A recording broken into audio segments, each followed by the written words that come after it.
죽음에 대해서 세 가지 자세를 갖고 있어요. 사람들은 첫 번째, 죽으면 끝이다. 살아있는 동안 내 마음대로 살고 인생은 살아있는 동안이 전부다. 두 번째는 죽음이 수수께끼라고 생각하는 사람은 수수께끼가 내 생을 사는 것이. 세 번째, 죽음 이후에 반드시 영원한 세계가 있다고 믿는 사람은 준비된 사람으로 믿음의 용사처럼 살 수가 있는 것이. 이 땅에 살면서 아무리 대단해도 죽음 이후에 영원한 세계에 대한 대책이 없는 사람이 어떻게 이 땅에서의 최선의 삶을 살아갈 수가 있겠습니까? 첫 번째 우리가 주제가 뭐냐? 아는 것. 우리는 아느니라.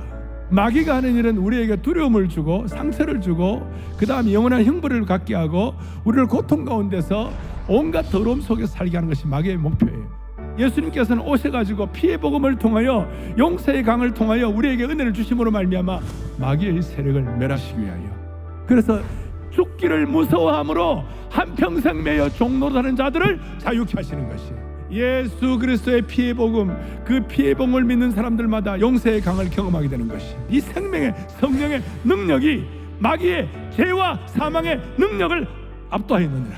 성도에게의 죽음은 영광의 궁전에 입성하는 것이요, 하나님께 올라가는 불마차가 되는 것이고, 독수리의 날개가 되는 것이고, 천국의 항구문에 들어가는 통로가 되는 것을 확실히 아는 것이.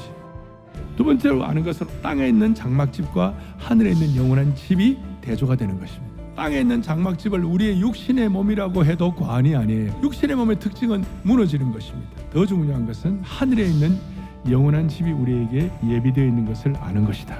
재림의 그 순간 우리의 몸은 예수님처럼 부활의 몸으로 순식간에 변화될 줄로 믿습니다. 죽음의 신비에 대해서 깨닫고 난 다음에 우리의 마음속에 간절한 기대감을 가지고 있어야 되는 것이 뭐냐면, 오늘 바울이 고백한 대로 담대하게 살아야 돼.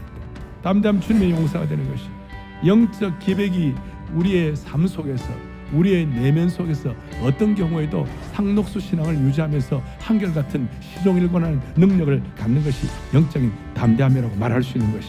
다윗이 가진 놀라운 통찰력 가운데 하나가 뭐냐면, 왕궁에서 거하는 것보다 하나님의 집에 문지기로 있는 것이 더 좋습니다.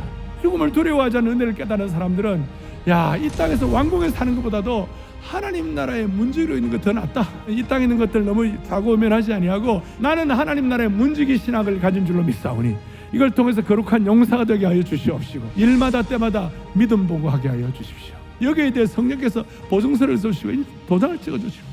담담을 가진 사람의 나타난 특징은 9절에 내가 몸으로 있든지 떠나든지 주를 기쁘시게 하는 자가 되기를 합니다.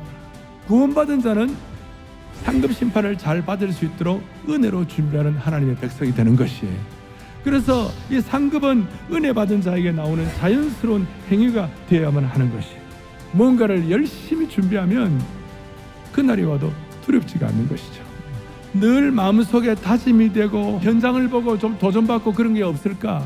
앞으로 양평 사랑의 동산은 죽은 자의 고귀한 삶을 통하여 산자의 영혼을 깨우치는 장소가 될 것이다. 하나님의 자녀들은 고향은 다르지만 아멘. 우리는 아픔을 경험하고 사랑하는 가족이 떠날 때 눈물이 납니다.